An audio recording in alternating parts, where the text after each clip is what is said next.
This is CNN Tonight. I'm Don Lemon, and we have got a night of big interviews for you tonight as the drama of the 2020 race is really heating up.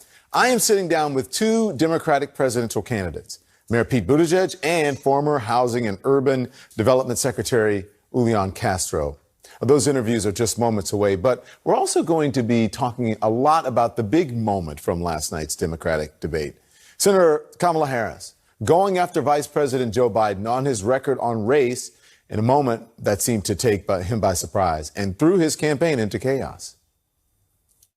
I'm going to now direct this at Vice President Biden. I do not believe you are a racist. And I agree with you when you commit yourself to the importance of finding common ground. But I also believe, and it's personal, and I was actually it was hurtful to hear you talk about the reputations of two United States senators who built their reputations and career on the segregation of race in this country. And it was not only that, but you also worked with them to oppose busing. And, you know, there was a little girl in California who was part of the second class to integrate her public schools. And she was bused to school every day. And that little girl was me. So I will tell you that on this subject, it cannot be an intellectual debate among Democrats. We have to take it seriously. We have to act swiftly. Well, everyone is still talking about that, including the vice president, who is trying today to regain his footing. I respect Senator Harris. But, you know, we all know that 30 seconds to 60 seconds on a campaign debate exchange can't do justice to a lifetime committed to civil rights. And then there is this big moment for Pete Buttigieg in last night's debate. He was asked by moderator Rachel Maddow why the situation between his community and his police force hasn't improved in his time as mayor. Because I couldn't get it done. My community is in anguish right now because of an officer-involved shooting, a black man, Eric Logan, killed by a white officer. And I'm not allowed to take sides until the investigation comes back. The officer said he was attacked with a knife, but he didn't have his body camera on. It's a mess, and we're hurting. And I could walk you through all of the things that we have done as a community, all of the steps that we took from bias training to de-escalation, but it didn't save the life of Eric Logan. All right, you should sit down and watch us right now, because I sat down with the mayor of South Bend just a little while ago in Brooklyn, where he's at a World Pride campaign event tonight. Mayor, congratulations on last night. Thank you. So a big part of the conversation that's come out of this debate has been about race. You've been dealing with that in South Bend. As you know, the vice president is dealing with it. Kamala Harris is dealing with it. Do you think that this is the right time for the Democratic Party to be having that conversation? Absolutely, we have to. I'm increasingly convinced that if we don't tackle racial inequality in my lifetime, then it is going to tear apart the American project in my lifetime.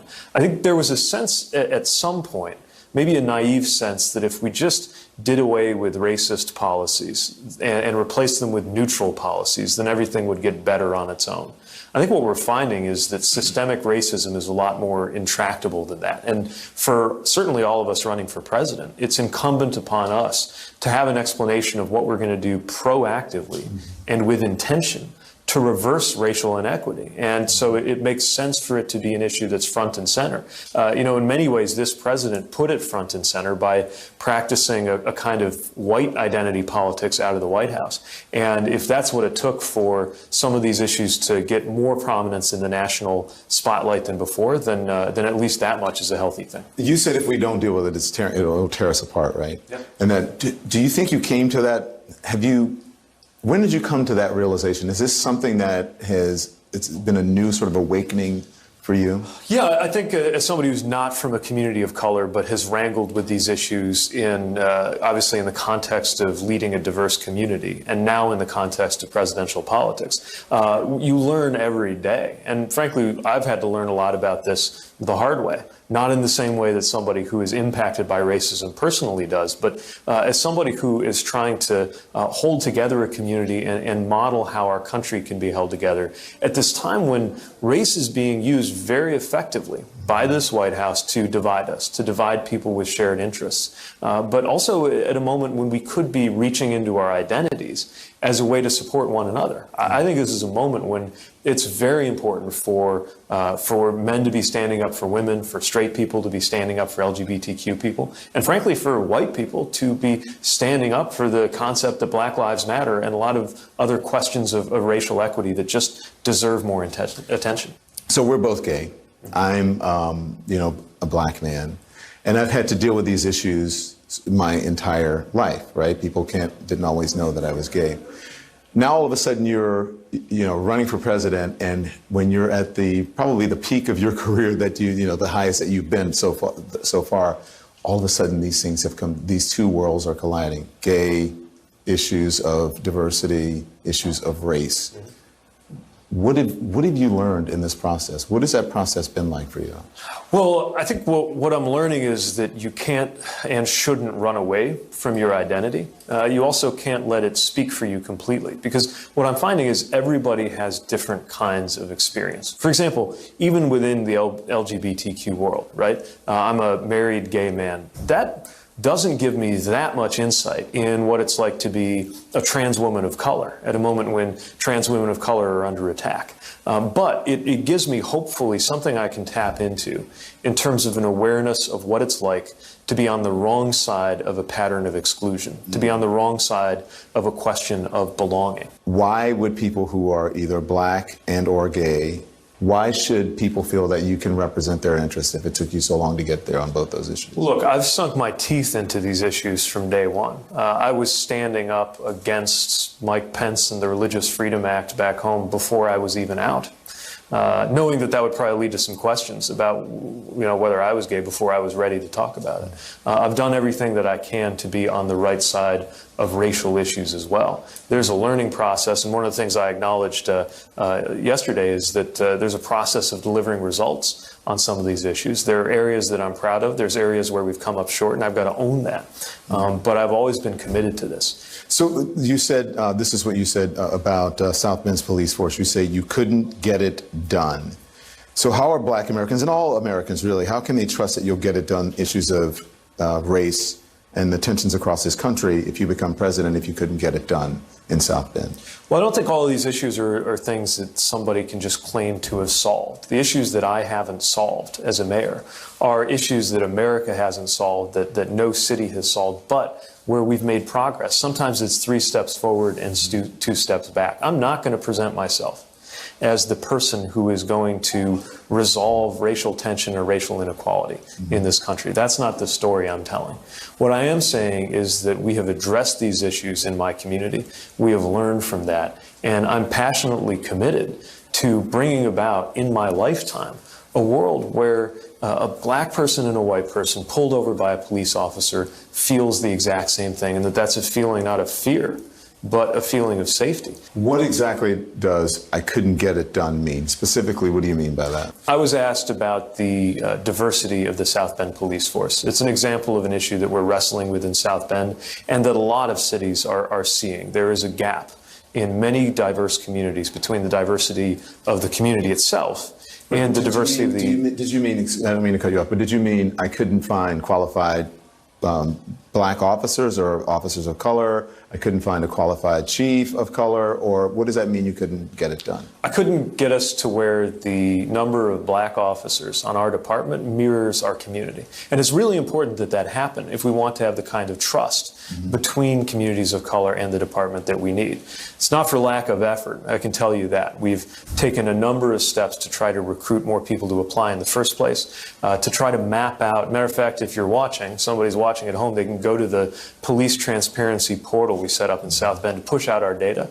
And you can actually see what's happened in different stages of the recruitment process as we're trying to figure out, okay, where do we lose applicants? Where do we lose good applicants of color? Did you figure it out? That's what I'm saying. We haven't cracked the code on this, but we're learning. So then why did the department, do you have an idea of why the department became less diverse under you? Well, in simple terms, it's that we weren't able to recruit and bring on minority officers at the same rate that they were retiring and leaving the force. And again, this isn't only a South Bend problem, but I'm in charge in South Bend, so I accept the fact that we're not at our goals at home.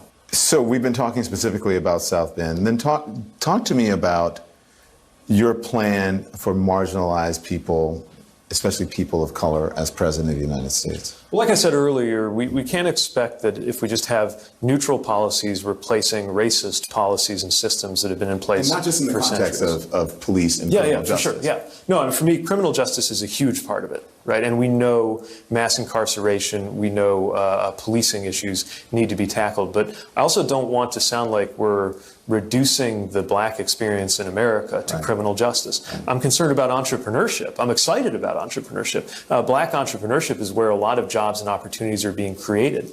And the government could be more supportive of that through the purchasing that the federal government does, and even through measures to co-invest in minority-owned businesses. You see that going on in Maryland. They use their pension fund for that. We could too. So entrepreneurship, home ownership, health, education, each of those areas could receive specific targeted action.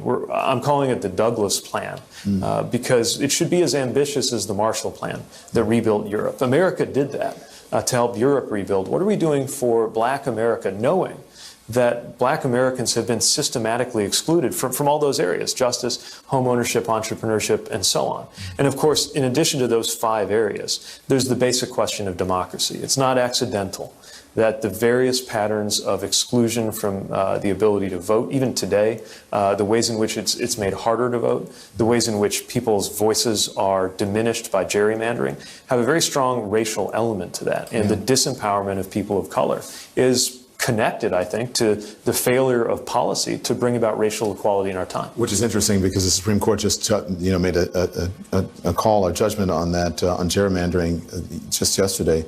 Let's talk about the debate. You stood on the stage with the former vice president, with Kamala Harris, and you saw their back and forth. The former vice president seemed to be, invoking states' rights when he talked about busing in this country.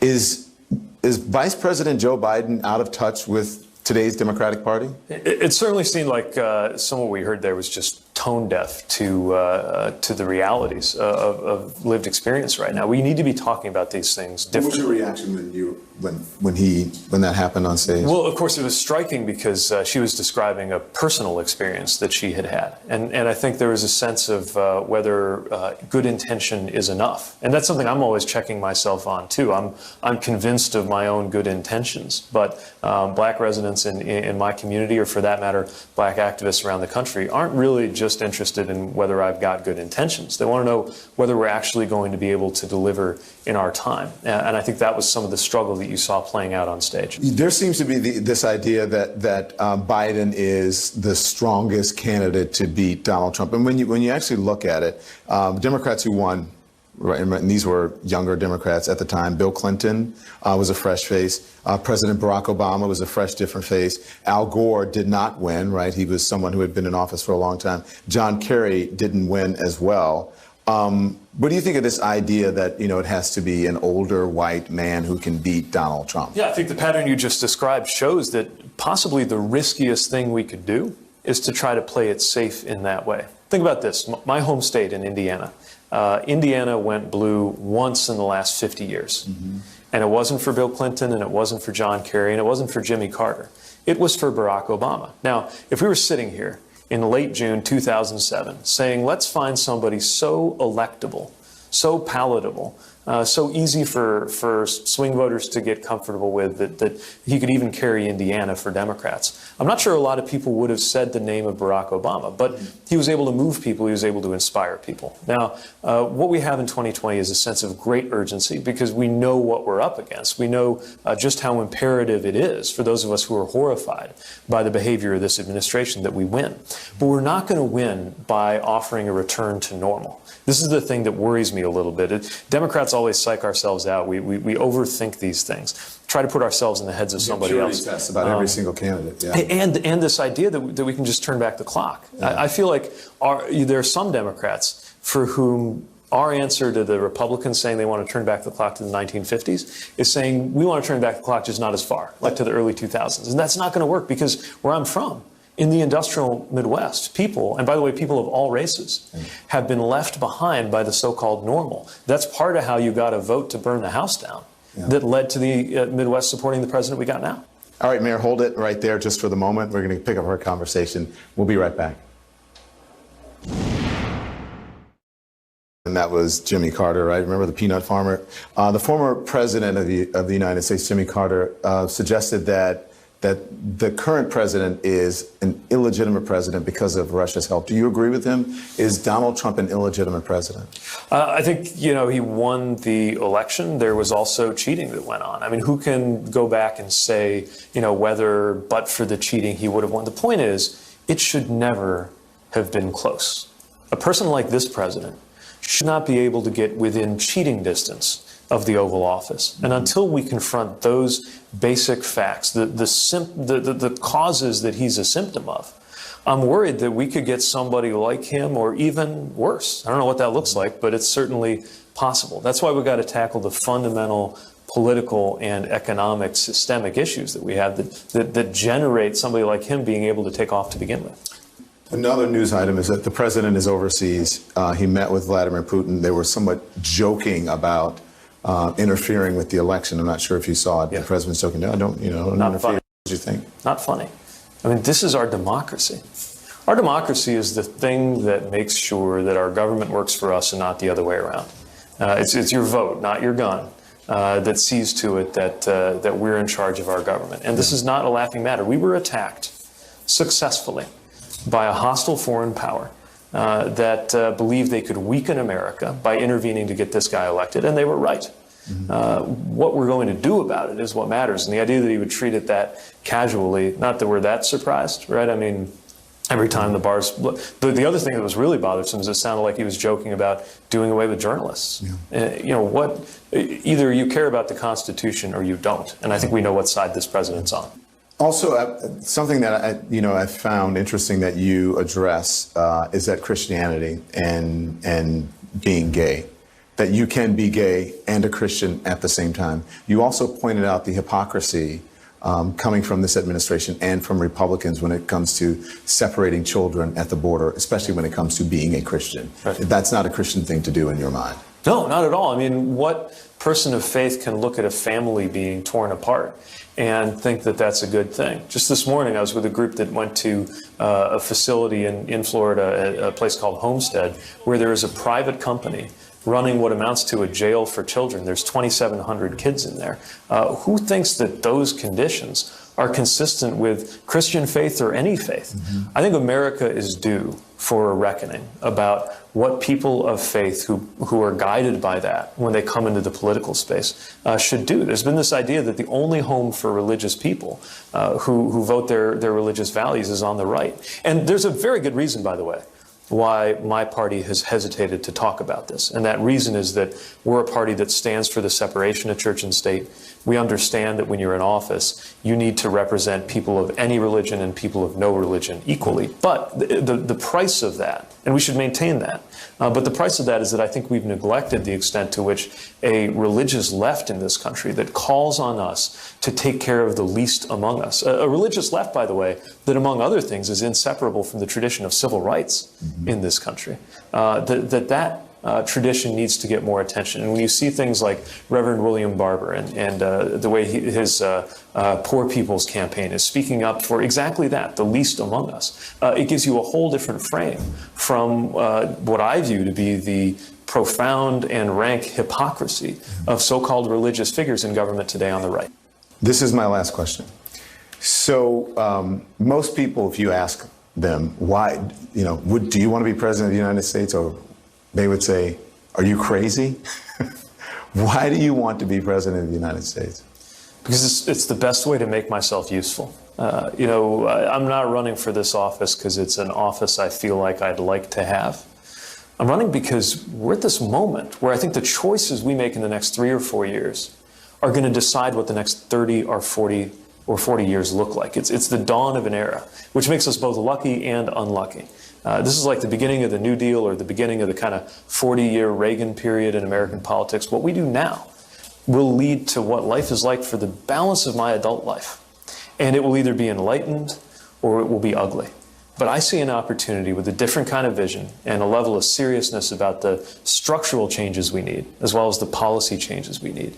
I see a chance to do something about that. And there are a lot of people that I respect stepping up for this, but I'm just not like the others.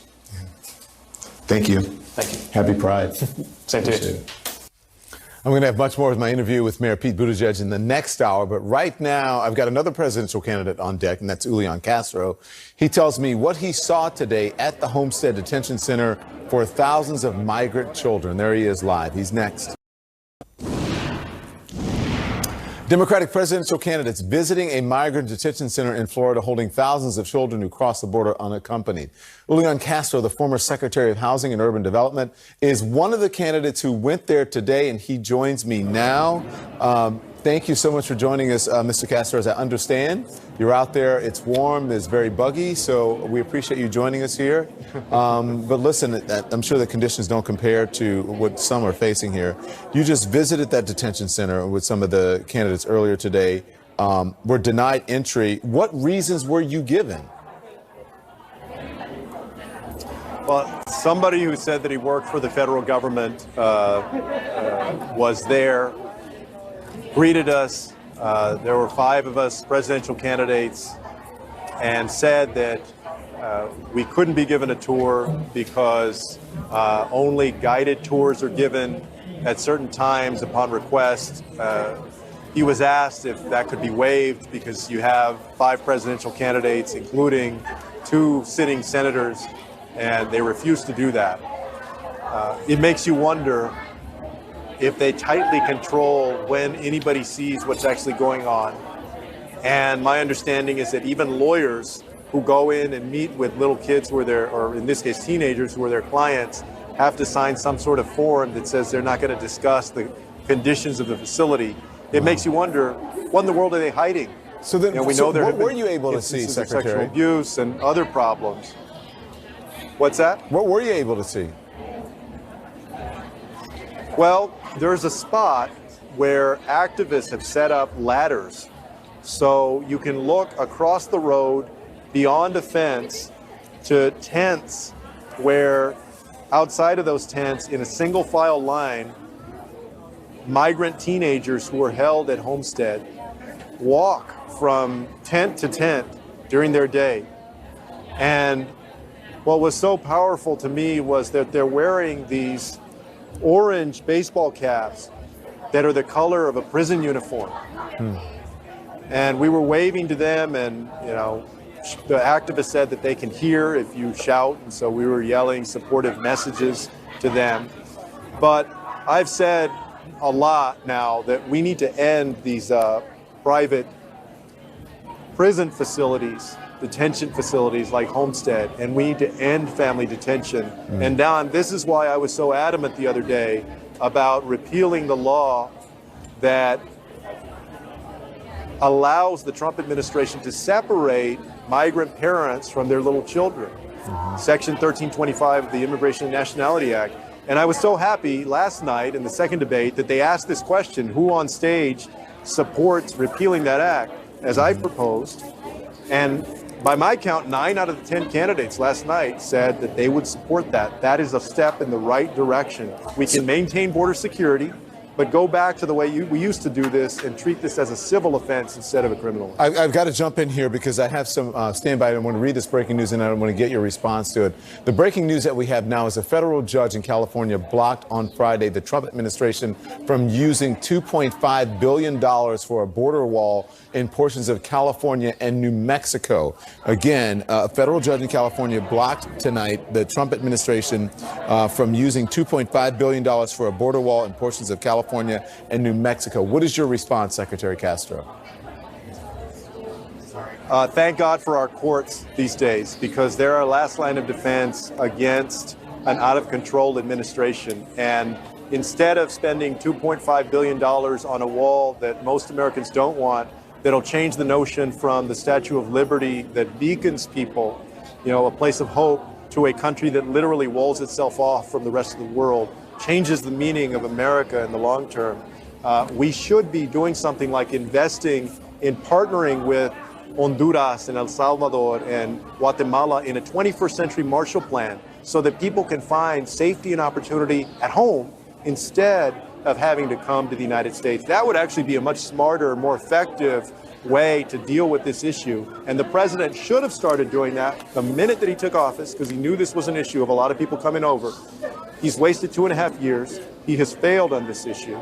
The other thing that amazes me, Don, is that you remember several months ago, the president suddenly out of nowhere found $1 billion from other parts of the budget to dedicate toward this wall that he wants to build.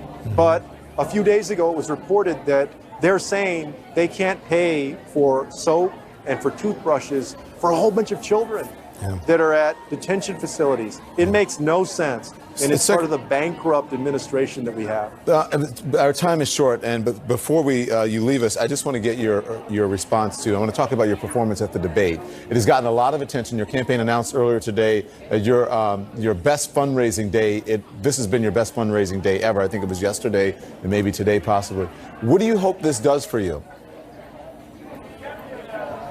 Well, I've already seen that we've had nearly 16,000 unique new donors to the campaign. We've had an outpouring of support, obviously getting a lot more media coverage.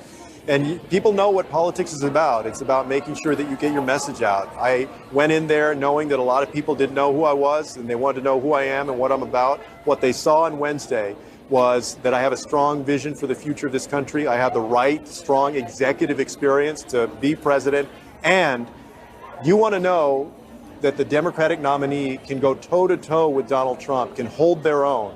I left no question on the table that when I'm up there on the stage, I can hold my own. And people have a lot of confidence that I can be a great, strong nominee if I win this Democratic primary. I'm going to keep doing what I've done. I've always said I don't want to be a flash-in-the-pan candidate. I want to build a strong foundation to a campaign that will get stronger and stronger so that on February 3rd, 2020, when Iowa caucuses, we can win the Iowa caucus. Well, Secretary Castro, thank you for your time. You got an audience behind you. You can see, at least you can draw a crowd. I appreciate it. Yeah, Thank we're you here so with much. some great Texas Democrats.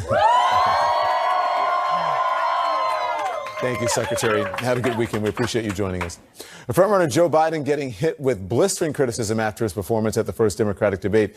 His campaign responds next.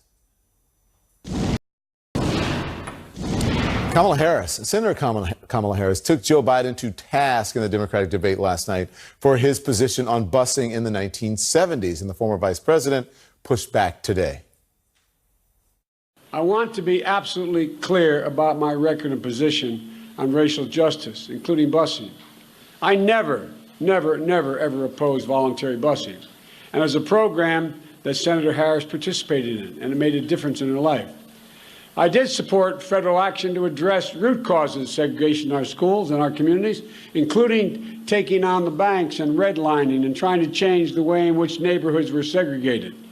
I've always been in favor of using federal authority to overcome state-initiated segregation. So let's talk about all of this now. Congressman Cedric Richmond is here. He is the national co-chairman of the Biden campaign. Thank you so much. I appreciate you joining us, Congressman. Thank you. I really do. I know it's been a busy time for you. Thanks for having me, Don. But let's talk about those comments from Biden earlier today. He's threading a very fine needle because while he did support local busing programs like the one Kamala Harris benefited from, he has a long record of being against federal busing programs. Is he misrepresenting his position? No, he's not against federal busing programs, Don, and it becomes a really nuanced argument, but I'll try to make it clear. If it was a state act or a local government, so if it was the government acting to segregate the schools, he was in favor of the feds coming in and mandating busing as a remedy. But if the busing came from the fact that it was a all-white county or parish and African-American kids couldn't go, he was more in favor of fixing the root causes of that organic segregation. So that meant ending redlining, integrating neighborhoods, fair housing, all of those things. So it's really nuanced, but where the state, the school board, the local government pushed it or had a policy, he was in favor of the federal government coming in and addressing that wrong. So you're saying where there was an all-white community that he didn't want black kids bust into that community, or he didn't want white kids bust out of that community, or both? No, what he was saying was that if it wasn't a state policy where it was just de jure or de facto segregation, where there was no policy in place, but it was in effect in place, that he thought there would be an organic remedy. And that's why he fought for all those other things. Now, look, Don, we can argue about 40 or 45 years ago. I'm afraid as Democrats, if we get stuck in the past, we're going to lose our future.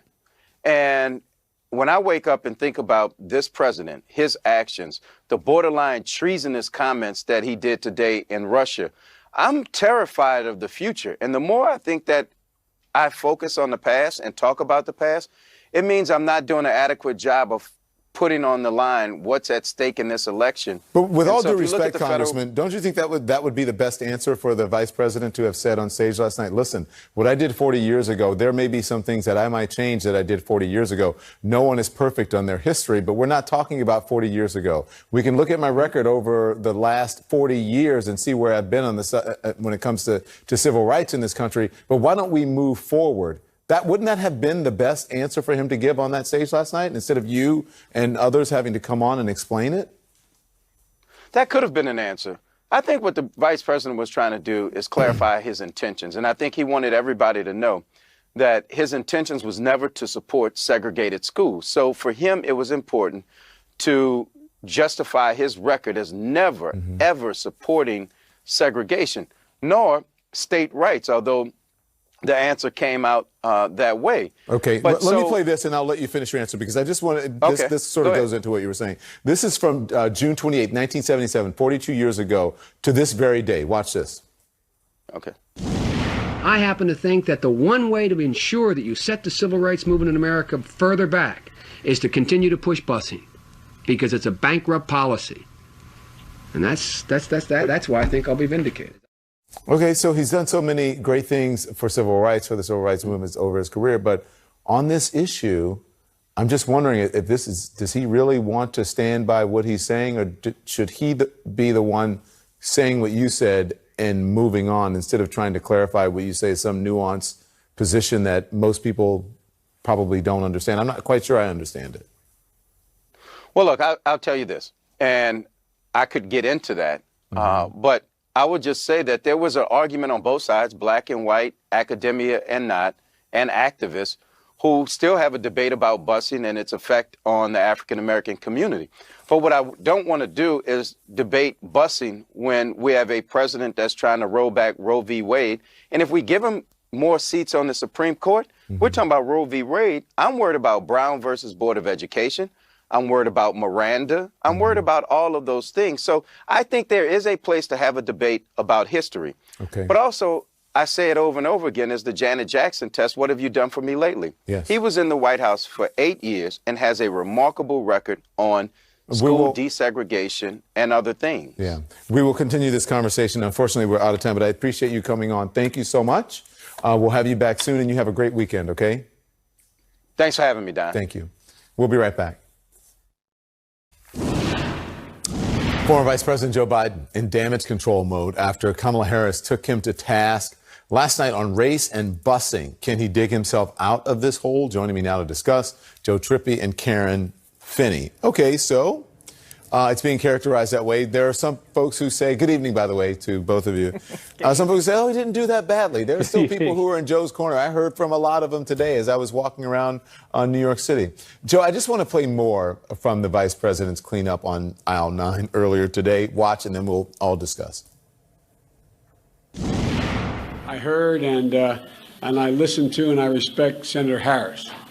But, you know, we all know that 30 seconds to 60 seconds on a campaign debate exchange can't do justice to a lifetime committed to civil rights. Joe, did it work, the cleanup effort? I think he's got time and he's got a lot of goodwill in the party. And I don't think one bad debate performance, and it was bad, is I think there's a lot of overreaction to how big of an impact it's going to have. Kamala Harris, look, she won hands down, best performance of any of the 20 candidates.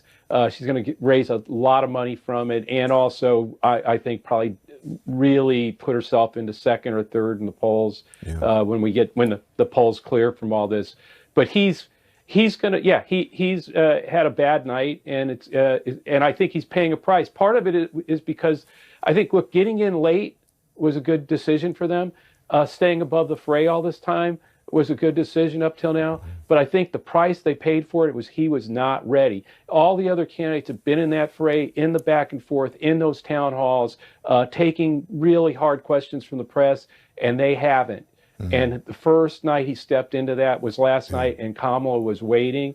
And he's paying a price for that. Well, right now. you know, if you remember in 2008, I think Barack Obama had his first debate he didn't do so well. And George W. Bush, the same thing, right? In 2012. Karen, how important was the way this debate draw that it worked out? How important was that? Because think about if Harris had been on that first night, if she had been with Warren rather than with Joe Biden, she wouldn't have had the opportunity to create that moment. Right. I mean, look, it was obviously, and there were a couple of different moments on both nights where you could tell the campaigns had sort of, and this is, I mean, this is how we, you train when you do debate prep, right? You got a couple things in your pocket you're going to try to deploy. And Kamala she did an excellent job. I mean, Did he look like he prepped to you, Karen? Not as much as she should have, I will tell you. And I mean,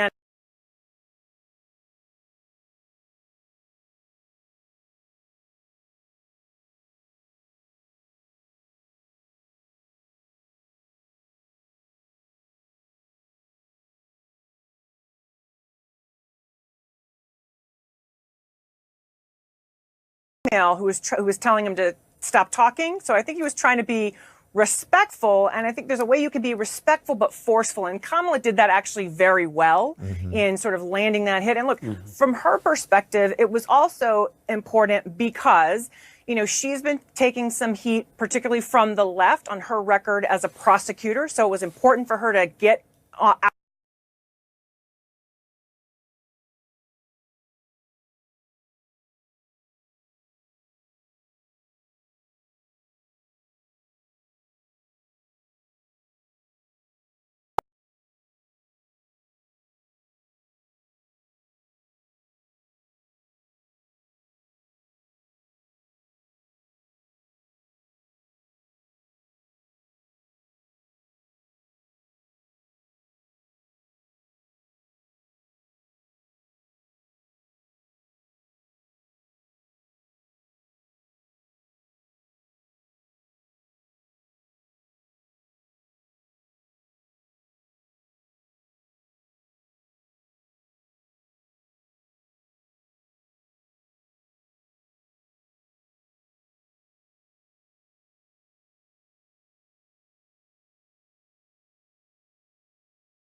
American voters. It's according to a recent Monmouth poll. And I got to tell you, you know, people I know call me after the debate. I was telling you guys, I was walking down the street today in New York City. It's Pride here. There are a lot of people out. There were many people who were telling me, I'm still with Joe. I'm just wondering if that lead, especially among black voters and Democrats, is he in danger is that in danger of taking a hit? Oh, I think he definitely took a hit. I mean, he's going to fall a little bit. I don't think it's as big as people. You know, a lot of people are talking like, oh.